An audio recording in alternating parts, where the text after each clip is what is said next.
First and foremost, we have to reduce inflationary pressure in the economy.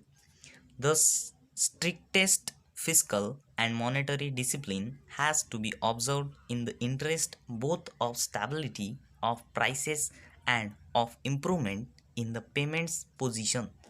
The budget of the central government for the year 1985-86 will be announced 10 days from now, and I do not wish to say anything about this at this stage, but it is clear that the financial operations of the central and state governments, as well as those of public and private sector enterprises, will necessarily have to be guided by the overriding consideration of avoiding inflation. I have taken these up with the state governments, and I have no doubt that in the present grave situation I can count on their wholehearted cooperation. Para.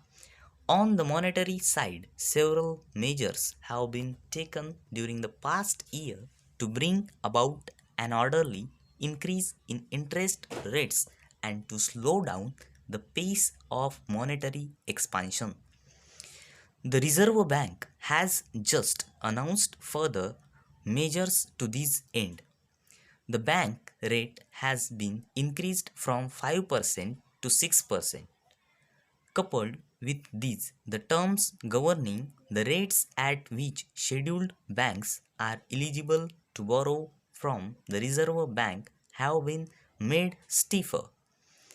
Banks will be able to borrow at the bank rate only when their net liquidity ratio comes to 30% or more, as against 28% at present.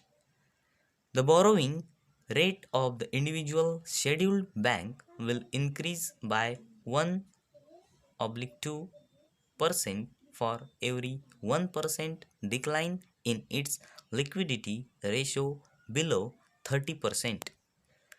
Para. The Reserve Bank has also taken steps to make appropriate changes in other interest rates in the economy. Thus, banks have been asked to raise the interest rates on their terms deposits as well as savings bank deposits.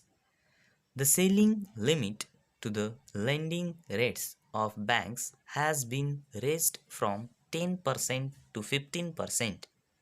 The Reserve Bank lending rate to cooperative banks would also now be higher by 1%.